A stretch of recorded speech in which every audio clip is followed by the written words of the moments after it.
Bonsoir, des dizaines de millions de Français attendent, ont envie de savoir, à défaut de comprendre, ce qui s'est passé en Afrique du Sud avec l'équipe de France. Vous êtes le joueur qui a le plus grand nombre de buts en équipe de France, le plus expérimenté, vous êtes l'un des plus réfléchis dans cette équipe, donc on a envie de savoir beaucoup de choses avec vous ce soir. On attend beaucoup. Alors première question très simple, quelle est la première raison du fiasco? La première raison du fiasco, qu'on n'ait pas bien joué. Déjà pour commencer, je pense qu'à un moment donné, malheureusement, on est parti dans des débats et dans des histoires un peu aussi inventées. Ça, on va y venir dans le détail. Mais je pense qu'à un moment donné, il ne faut pas non plus se voiler la face. Et il y a pas mal de personnes qui ont oublié ça. Donc tout ce, comme vous avez dit, fiasco, non? C'est qu'on n'a quand même pas été à la hauteur. Et vous savez très bien que quand une équipe gagne, entre guillemets, tout peut passer.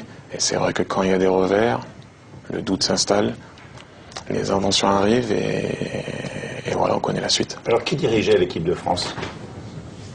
Qui dirigeait? Je pense que normalement c'est le coach. Le coach dirige toujours son équipe. On avait l'impression qu'il n'y avait pas de pilote dans l'avion. On va revenir sur certains épisodes, d'une certaine anarchie, d'une autogestion. Il y a un coach qui est en place, il y a un président. Est-ce qu'il dirigeait vraiment? Le coach était là, oui, il dirigeait. Après que certaines personnes soient ou ne soient pas d'accord avec le coach, il y a un coach qui est en place, qui met son équipe en place, qui prend ses décisions, et il faut les respecter, et je suis bien placé pour le savoir. Vous avez très peu joué, on pouvait penser qu'avec votre palmarès, votre vécu, vous êtes champion du monde, vous auriez pu être un peu le grand frère de cette équipe. Est-ce que vous étiez le grand frère? J'aurais pu être le grand frère, oui. Vous ne l'étiez pas? Je ne l'étais plus. Pourquoi? Je me suis senti écarté. Par les autres ou par le coach? Je me suis senti écarté, peu importe qui, quoi. On ne me parlait plus comme avant. Et je vous dis, chacun a ses raisons. Hein. Je ne vais pas rentrer dans les détails, on n'est pas là pour faire des règlements de compte. Le pouvoir semblait un peu vacant, vous n'auriez pas pu prendre le pouvoir? Avant, on me parlait plus, j'étais au devant de la scène. Et je pense que vous m'avez vu à maintes et maintes reprises venir parler. À un moment donné, quand tu n'as plus de crédibilité dans un groupe, ça devient difficile. Je me suis senti écarté. Et à un moment donné, la fierté d'un homme en prend un coup. Alors prenons donc ce qui a été l'élément déclencheur donc à la mi-temps de France-Mexique.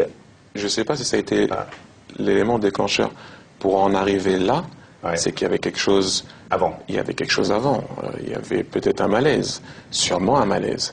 Mais le malaise était à l'intérieur du groupe ou c'était dans la relation avec le coach? Est-ce que dans le groupe il y avait des clans? Je pense qu'à un moment donné, franchement, il y a toujours des affinités. Maintenant, si on veut parler de clans, franchement, je ne pense pas. Il y avait des affinités. Ça rigolait bien, ça changeait de table à chaque fois, c'était pas toujours les mêmes tables. Personnellement, j'ai parlé avec tout le monde, j'ai vu tout le monde se parler. Est-ce que les jeunes venaient vous voir comme c'était un peu comme ça dans le foot jusqu'à maintenant, quoi? Oui, on allait les voir, on allait leur parler, essayer de les aider, leur donner des directives, comment ça allait se passer. Est-ce qu'il y avait des joueurs mal aimés? On a beaucoup dit que Johan Gourcuff était mal aimé du groupe, qu'il y avait des problèmes avec Ribéry. Après, j'ai pas tout vu. Quand je rentre dans ma chambre pour aller dormir, je ne voyais pas tout. Mais je peux vous dire ici, en vous regardant, j'ai pas vu de bagarre, j'ai pas vu personne de mettre de pression à qui que ce soit. Les décisions ont été des décisions de groupe. J'ai plutôt vu des gens parler et essayer de remonter le moral à certaines personnes. Y compris Gourcuff? Ah oui, oui, bien sûr, oui. Mais comme ça se fait dans un groupe. À un moment donné, certains me parlaient, d'autres allaient parler à un autre joueur, comme ça se fait dans la vie d'un groupe que vous connaissez très bien.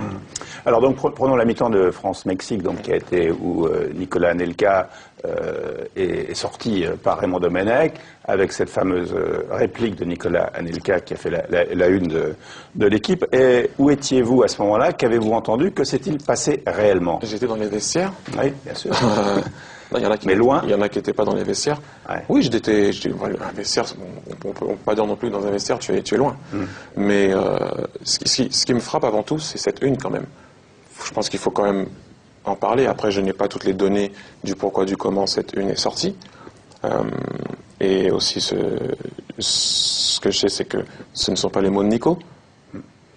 Après, quels sont les mots de Nico? ça sera à Nico de vous le dire. Il y a une grosse différence entre ce qui a été écrit et ce qui a été dit?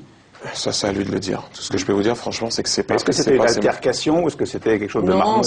Comment ça s'est passé? Monsieur Denisot, vous avez été dans le milieu.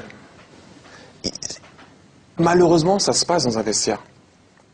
Ce qui a fait la différence, c'est que c'est sorti. Et à un moment donné, quand c'est sorti, ça a pris une autre ampleur. Mais il y a quelque chose qui me frappe, là. C'est que j'ai été dans le vestiaire. Déjà, j'arrivais même pas à entendre ce que Nico disait. Donc c'était pas un affrontement avec Domenech? Non, il ronchonnait. Il ronchonnait, il marmonnait, et j'arrivais même pas à entendre ce qu'il disait. Alors moi, ce qui me frappe, c'est la personne qui a été rapporter ça aux journalistes, à part si, je ne sais pas, moi j'arrive à entendre bien, hein, donc je ne sais pas quel pouvoir d'écoute ils ont, ou je ne sais pas, je crois que ça se passait que dans les films, ce genre de choses, peut entendre ce que Nicolas Anelka a dit. Donc, derrière, je ne sais pas comment ils affirment ce titre en le mettant, parce que si tu es sûr de mettre un truc comme ça, il faut être sûr des mots. Alors, moi qui est dans les vestiaires, je n'ai même pas pu entendre ce que Nicolas a dit. Il ronchonnait. Mais vous êtes proche de Nicolas Anelka, vous savez ce qu'il a dit.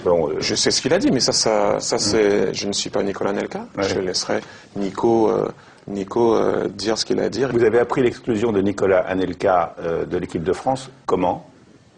Pour moi, et pour arriver à ce qui s'est passé, parce que maintenant on parle du fameux bus, la décision avait été décidée bien avant le bus.